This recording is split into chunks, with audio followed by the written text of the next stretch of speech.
प्रिय विद्यार्थियों नमस्कार। आज हम लोग बीए पार्ट 1 के शिक्षा मनोविज्ञान प्रश्न पत्र सेकंड शिक्षा मनोविज्ञान से विशिष्ट बालकों की शिक्षा में बाल अपराधी बालक क्या होते हैं, उनका अर्थ, परिभाषा, विशेषताएं, प्रकार का अध्ययन करेंगे। तो बाल अपराधी बालक क्या होते हैं? तो बालकों द्वारा सामाजिक मूल्यों के विपरीत किए गए कार्य को बालकों द्वारा सामाजिक मूल्यों के विपरीत किए गए कार्य को बाल अपराध तथा इन्हें करने वाले बालक को बाल अपराधी कहा जाता है। तो बालकों द्वारा किए गए समाज के मूल्यों के विपरीत किए गए कार्य को बाल अपराध तथा इन्हें करने वाले बालक को बाल अपराधी कहा जाता है। भारत में 1857 में बने रिफॉर्मेटरी स्कूल एक्ट में 15 वर्ष तक के बालक को समाज विरोधी व्यवहार को बाल अपराध माना गया। 15 वर्ष तक के बालक को समाज विरोधी व्यवहार करने पर बाल अपराध माना गया। अतः बालकों द्वारा किए गए समाज विरोधी अथवा अवैधानिक व्यवहार को बाल अपराध कहते हैं। बाल अपराध कहते हैं अवैधानिक। तो अब परिभाषाएं क्या हैं? वर्ड के अनुसार उस बालक को अपराधी बालक कहते हैं जिसकी समाज विरोधी प्रवृत्तियां इतनी गंभीर हो जाती हैं कि उसके प्रति सरकारी कार्रवाई आवश्यक हो जाती है। तो उस बालक को अपराधी बालक कहते हैं कि जिसके प्रति समाज विरोधी गतिविधियां इतनी गंभीर हो जाती हैं कि उस पर सरकारी कार्रवाई आवश्यक हो जाती है। तो हिली के अनुसार व्यवहार के सामाजिक नियमों से विचलित होने बालक को बाल अपराधी बालक कहते हैं। हिली के अनुसार व्यवहार के सामाजिक नियमों से विचलित होने वाले बालक को बाल अपराधी बालक कहते हैं। तो बाल अपराधियों की विशेषताएं हैं। इन बालकों का मन अध्ययन में कम या बिल्कुल नहीं लगता। तो इनका मन अध्ययन में कम या बिल्कुल नहीं लगता। अध्ययन में कम लगता है या बिल्कुल नहीं लगता, पढ़ाई लिखाई में इनका मन नहीं लगता। ऐसे बालक बहिर्मुखी तथा अपराधी। ऐसे बालक जो हैं बहिर्मुखी तथा अपराधी होते हैं। बहिर्मुखी भी होते हैं, अपराधी भी होते हैं। फिर तीसरा है कि ये बालक औसत शारीरिक संरचना वाले, शक्तिशाली तथा निर्भीक होते हैं। एवरेज फिजिकल स्ट्रक्चर, शक्तिशाली या निर्भीक। तो ये शक्तिशाली, निर्भीक और औसत शारीरिक संरचना वाले होते हैं। औसत शारीरिक संरचना वाले होते हैं।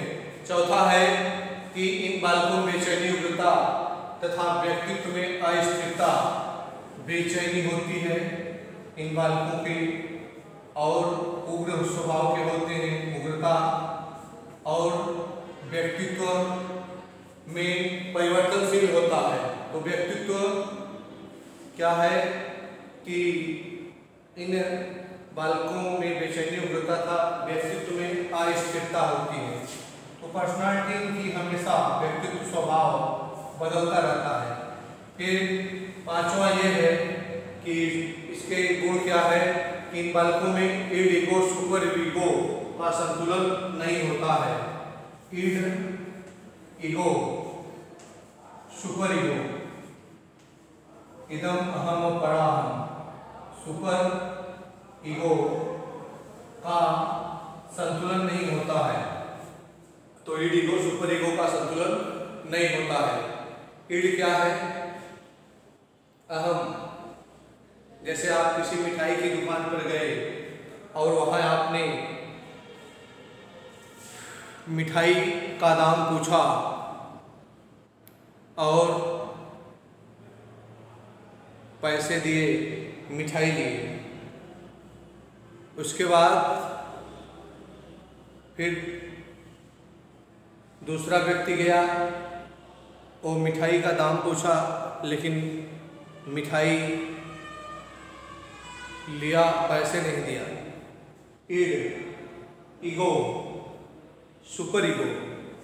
सुपर ईगो क्या है कि पहले वो गया, दाम पूछा, पैसे भी दिया, उसके बाद मिठाई लिया, तब गया। तो सुपर ईगो ईड है अहम, पराहम है सुपर ईगो का निर्माण। तो ये रहा आपका, बेचैनी रहती है, उग्र स्वभाव के रहते हैं, और व्यक्तित्व में ईड ईगो और सुपर ईगो में संतुलन नहीं होता है।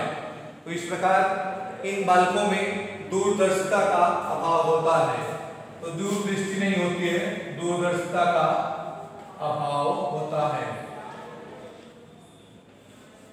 तो बाल अपराधी बालकों की विशेषताएं, शायद 7वां पॉइंट ये है कि ये बालक अपनी आवश्यकताओं की पूर्ति समाज द्वारा स्वीकृत तरीकों से या व्यवहार से करते हैं। ये बालक अपनी आवश्यकताओं की पूर्ति समाज द्वारा अस्वीकृत तरीकों तथा व्यवहार से करते हैं। जो समाज के मानक हैं उनके अनुसार नहीं, अस्वीकृत तरीकों तथा व्यवहार से करते हैं। किसी भी समस्या का उचित विधि से समाधान नहीं कर पाते। तो ये बालक है कि किसी भी समस्या का उचित तरीके से समाधान नहीं कर पाते, फिर किसी भी समस्या का उचित विधि से समाधान नहीं कर पाते, और वर्तमान जीवन से संतुष्ट न रहने के कारण निराशापूर्ण भाव रखते हैं। तो वर्तमान जो जीवन है इससे संतुष्ट न रहने के कारण निराशापूर्ण इनके भाव पर, चेहरे पर भाव दिखाई पड़ते हैं। फिर है माता पिता का शिक्षक का कहना न मानकर अन्य का भी विरोध करते हैं। तो ये माता पिता और शिक्षक का कहना न मानकर अन्य लोगों का भी विरोध करते हैं। फिर क्या है विशेषताएं के बाद प्रकार, कितने प्रकार के होते हैं। तो प्रकार में है चोरी करना वाला है, दूसरा है झूठ बोलना, तीसरा है विद्यालय को घर से भाग जाना, चौथा है दूसरों को शारीरिक तथा मानसिक कष्ट पहुंचाना, पांचवा है जुआ खेलना तथा मद्यपान करना, छठवां है बेईमानी करना, और सातवां है नियमों का उल्लंघन करना, नियमों का उल्लंघन करना।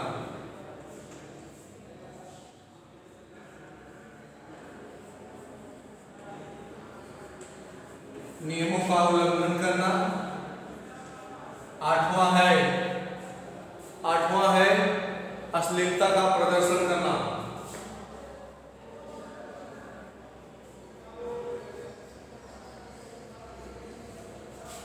अश्लीलता का प्रदर्शन करना। फिर नौवां है कि आवारागर्दी तथा दूसरों को बेवकूफ बनाकर धोखा देना। आवारागर्दी तथा दूसरों को बेवकूफ बनाकर धोखा देना। फिर 10वां है हत्या और आत्महत्या करना। हत्या और आत्महत्या करना, मर्डर एंड सुसाइड।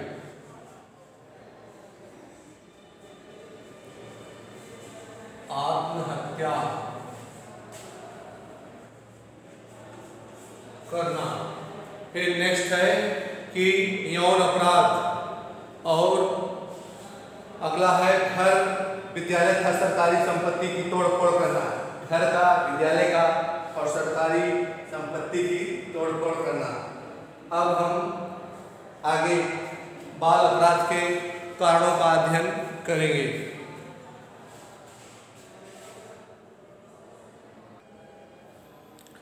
बाल अपराध के कारण, बाल अपराध के निम्नलिखित कारण है। पहला है व्यक्तिगत कारण। तो व्यक्तिगत कारण में है वंशानुक्रम, शारीरिक कारण और मानसिक कारण। तो वंशानुक्रम में क्या है कि वंशानुक्रम बाल अपराध का प्रमुख कारण है। लेप्रोसी, हेनरी प्रेगोल्ड आदि ने बाल अपराध को जन्मजात प्रवृत्ति माना है तथा यह प्रवृत्ति बालक माता पिता से वंशानुक्रम के रूप में प्राप्त करता है। तो वंशानुक्रम से बाल अपराध की प्राप्ति होती है। जैसा उसके माता पिता होंगे वैसे बालक का वातावरण बनेगा और वो उसकी क्रियाओं को देखकर उसका अनुकरण करेगा और आपराधिक प्रवृत्ति का बनेगा। तो शारीरिक कारण क्या है? शारीरिक अक्षमता।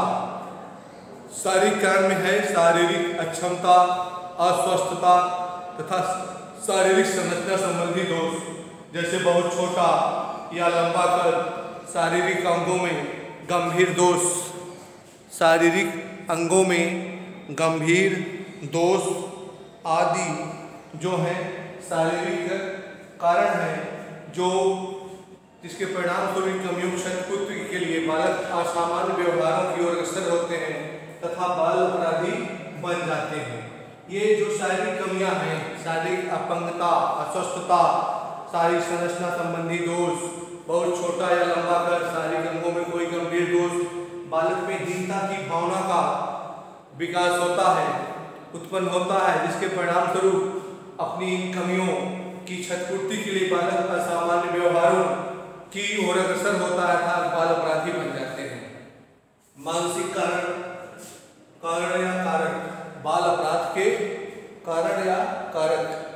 तो कारण में है कि मनोवैज्ञानिकों ने बौद्धिक क्षमताओं से आपराधिक प्रवृत्ति से संबंधित माना है। परिवार तथा समाज के प्रति विद्रोही भाव, प्रतिवाद तथा समाज के प्रति विद्रोही भाव, प्रतिस्पर्धा या प्रतियोगिता, हीनता तथा मानसिक न्यूनता आदि बाल अपराधी बन जाते हैं। आदि जो है बाल अपराधी बन जाते हैं। फिर दूसरा है सामाजिक कारण। सामाजिक कारण में है दूषित समाज, क्योंकि मनुष्य तो ईश्वर के हाथों से पवित्र पैदा होता है, लेकिन ये समाज में आकर वो दूषित बन जाता है। रूसो ने कहा था। तो दूषित समाज क्या है? समाज का दूषित वातावरण भी बालक को अपराधी कार्यों के लिए प्रेरित करता है। समाज का जो दूषित वातावरण है वो बालक को अपराध प्रवृत्ति के कार्यों के लिए प्रेरित करता है, उत्सुक करता है और बालक के आसपास दूषित वातावरण, अपराधी, असभ्यता तथा अशिक्षित पास पड़ोस होने से बालक झूठ बोलना, धोखाधड़ी आदि गलत व्यवहारों की ओर अग्रसर होता है। फिर समाज के नैतिक मूल्य, मोरल वैल्यू ऑफ सोसाइटी। तो समाज के जो नैतिक मूल्य हैं, समाज के जो नैतिक मूल्य हैं वह बालक सामूहिक व्यवहार से सीखता है। तो सामाजिक नैतिक मूल्य जैसे दया भावना, परोपकार, सहानुभूति, सहयोग और आदि बालक के घर पास पड़ोस द्वारा न अपनाने के कारण बालक भी इन मूल्यों से दूर रहकर अपनी मनोवृत्ति को, आपराधिक मनोवृत्ति को अपना लेता है। तो इस प्रकार सामाजिक प्रथाएं भी हैं। सामाजिक प्रथाएं में पारिवारिक कारण है। तो सामाजिक प्रथाएं पारिवारिक कारण में सामाजिक प्रथाएं क्या है कि सामाजिक प्रथाएं भी बाल अपराध को जन्म देती हैं। बाल विवाह, अनमेल विवाह, बाल विवाह, अनमेल विवाह, भेदभाव, छुआछूत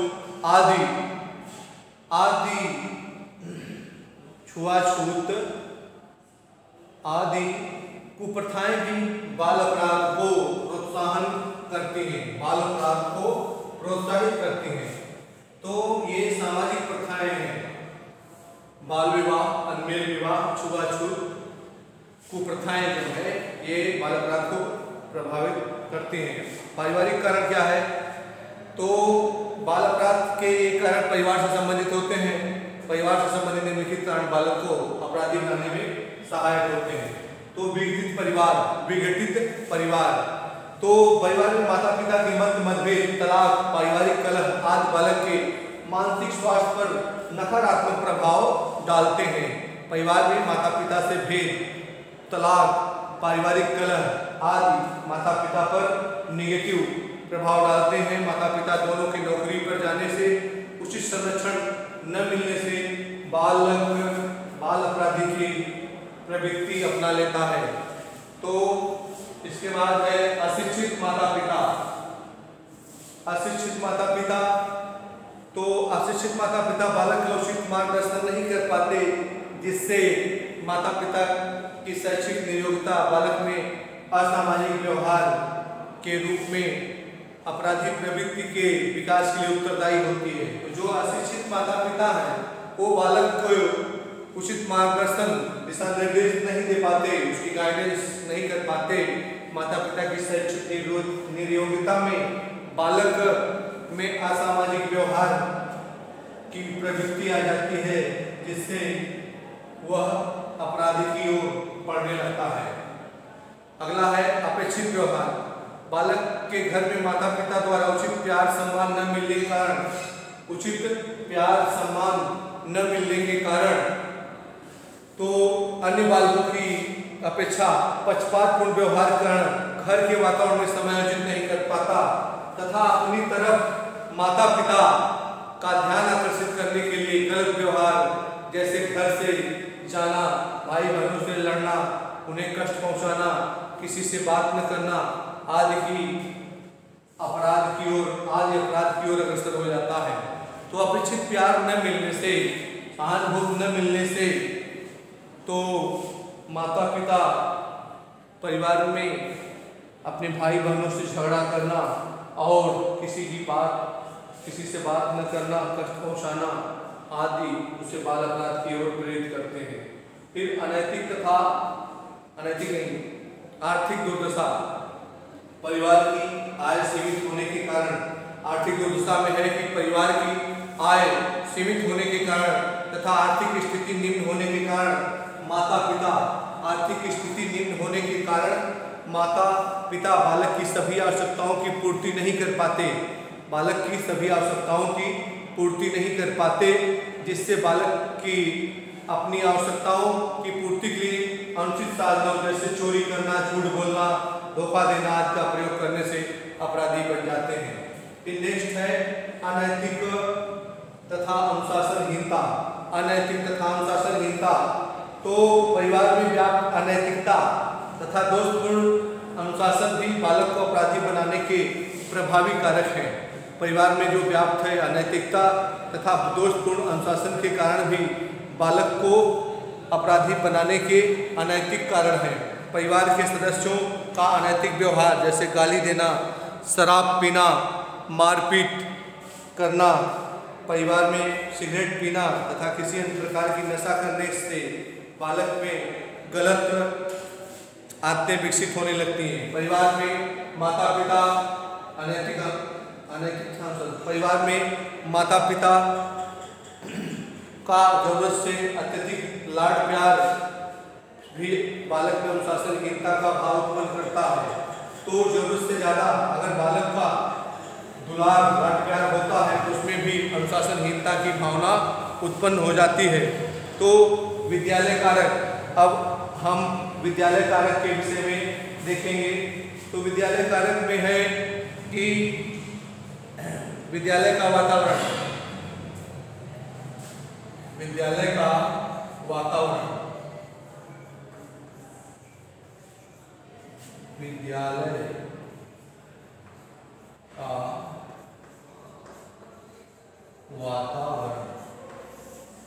विद्यालय कारक में विद्यालय का वातावरण, विद्यालय का दूषित वातावरण, जैसे शिक्षकों का गलत तथा पक्षपातपूर्ण व्यवहार तथा शिक्षकों के मध्य तनावपूर्ण संबंध भी बालक पर नकारात्मक प्रभाव डालते हैं। उसके बाद विद्यालय के समीप बाजार या सिनेमा घर भी बालक को ध्यान पढ़ाई से हटाते हैं। तो बालक का जैसे विद्यालय सिनेमा घर के पास है या बाजार के पास है तो उसका ध्यान पढ़ाई में कम लगता है, हट जाता है। इस प्रकार विद्यालय का दूषित वातावरण भी बालक को अपराध की ओर प्रेरित करता है। तो इस प्रकार अगर दूषित वातावरण रहेगा तो बालक को अपराध की ओर प्रेरित करता है।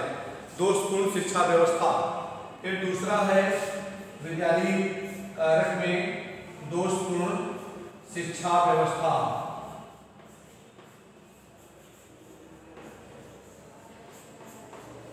तो दोषपूर्ण शिक्षा व्यवस्था में क्या है कि दोषपूर्ण शिक्षा व्यवस्था भी बालक की विद्यालय क्रियाकलापों के प्रति उसकी अरुचि उत्पन्न करती है। बालक को अपराध प्रवृत्ति की ओर अग्रसर करने वाले विद्यालय संबंधी कारक निम्न है। तो पहला है अनुचित शिक्षण विधियां। तो अनुचित शिक्षण विधियां जो दोषपूर्ण शिक्षा व्यवस्था है उसमें अनुचित शिक्षण विधियां का प्रयोग किया जाता है। दूसरा है अनुशासनहीनता। विद्यालय में जो अनुशासनहीनता है, गुरु का छात्र के प्रति, छात्र का गुरु के प्रति, और प्रशासनिक व्यवस्थाएं। तीसरा है दोषपूर्ण पाठ्यक्रम। दोषपूर्ण वही परंपरागत सैकड़ों वर्षों से चला आया पाठ्यक्रम जो पढ़ाया जा रहा है। चौथा है दूषित परीक्षा पद्धति और दूषित परीक्षा प्रणाली। अगला है खेल तथा मनोरंजन के साधनों की कमी, और स्कूलों में खेल तथा मनोरंजन के साधनों की कमी जो है दोषपूर्ण शिक्षा प्रणाली का विशेषता है और कारक है। फिर खेल तथा मनोरंजन के साधनों की कमी, शिक्षकों का निम्न शैक्षिक स्तर और शिक्षकों का जो एजुकेशनल लेवल है वो निम्न स्तर का है। तो ये सब दोषपूर्ण शिक्षा व्यवस्था की देन है। पाठ्यांतर तथा पाठ्यंतर क्रियाओं की व्यवस्था न होना। पाठ्यक्रम के साथ जो पाठ्यंतर क्रियाएं हैं, खेलकूद, स्काउट गाइड, एनएसएस, एनसीसी और इनकी व्यवस्था विद्यालयों में न होना, यौन शिक्षा की उचित व्यवस्था का न होना। फिर है अगला मनोवैज्ञानिक कारक, साइकोलॉजिकल फैक्टर्स। मनोवैज्ञानिक कारक, मनोवैज्ञानिक कारक में है कि बाल अपराध के मनोवैज्ञानिक कारकों में असंतुलित व्यक्तित्व, स्वयं निर्णय न लेने वाले और स्वयं निर्णय न लेने की असमर्थता, मानसिक दुर्बलता, सामयिक संघर्ष तथा असंतुलित मनोस्थिति आदि बालकों की मनोवैज्ञानिक आवश्यकताओं जैसे आत्म प्रदर्शन, प्रेम, सुरक्षा और काम भावना, प्रेम, सुरक्षा, काम भावना आदि की तृप्ति न होने पर वे कुंठाग्रस्त हो जाते हैं। कुंठाग्रस्त हो जाते हैं, जिससे बालक में हीनता, क्रोध, विद्रोह की भावना उत्पन्न हो जाती है। जिससे बालक में हीनता, क्रोध तथा विद्रोह की भावना उत्पन्न हो जाती है और सामाजिक विरोधी भावनाएं उत्पन्न होने से वह अपराध की ओर प्रेरित होने लगता है। निराश, असुरक्षा की भावना, चिंता, मानसिक रोग, हीन ग्रंथियां, संवेगात्मक अस्थिरता बाल अपराध के अन्य मनोवैज्ञानिक कारण हैं। तो बाल अपराध का उपचार कैसे किया जाए? तो माता पिता के द्वारा या मानसिक चिकित्सकों के द्वारा, माता पिता के द्वारा इनका उपचार किया जाए, पहला है। दूसरा है मानसिक चिकित्सकों के द्वारा, तीसरा सरकार द्वारा उपचार। तो माता पिता के द्वारा बेकर फाउंडेशन बोस्टन ने अपराधी बालक के सुधार के लिए निम्नलिखित सुझाव दिए।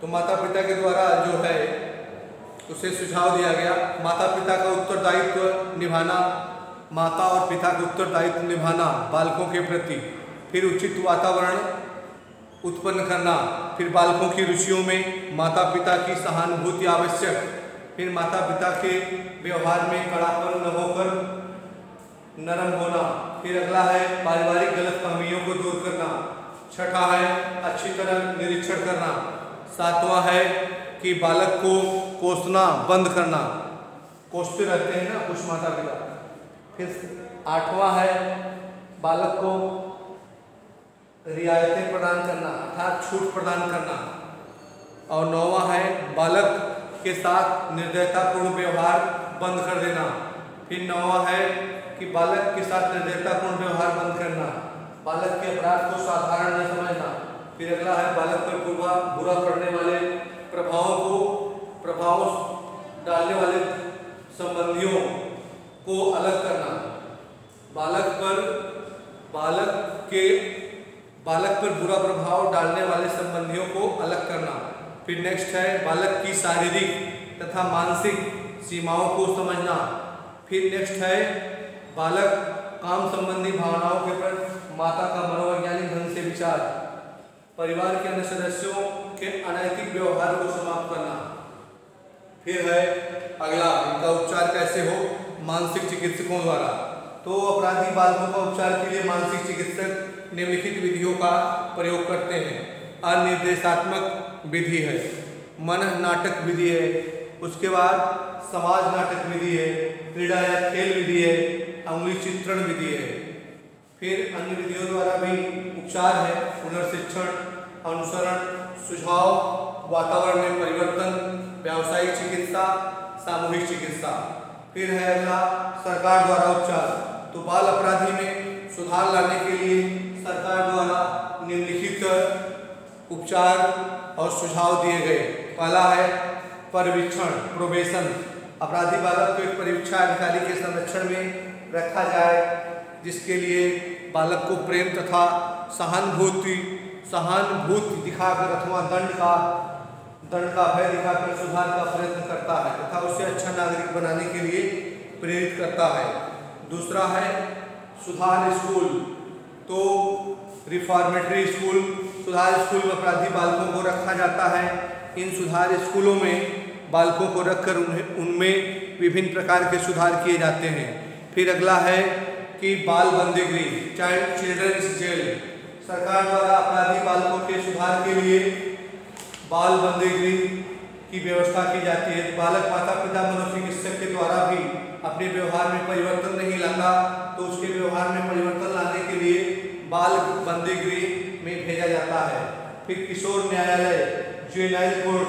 सरकार द्वारा अपराधी बालकों के लिए किशोर न्यायालय की भी व्यवस्था की गई है, जिसमें न्यायाधीश मनोवैज्ञानिक ढंग से बालक के अपराध को जानने का प्रयास करता है तथा बालक को अपराधी न समझकर मानसिक तथा सामाजिक किशोरों से पीड़ित रोगी समझकर उसका उचित मार्गदर्शन करता है। फिर है अगला बोस्टन विद्यालय। बोस्टन विद्यालय, इन विद्यालयों में 16 से 21 वर्ष तक के अपराधी रखे जाते हैं।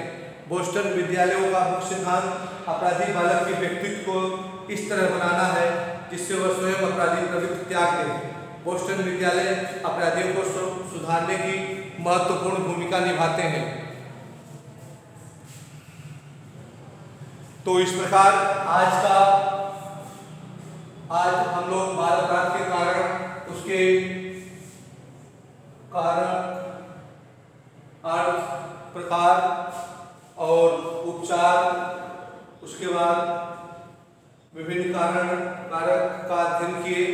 तो आज की क्लास, वीडियो क्लास यहीं समाप्त होती है। वीडियो को अधिक से अधिक देखें, शेयर करें, लाइक करें, सब्सक्राइब करें और बेल आइकन की घंटी जरूर दबाएं। Thank you.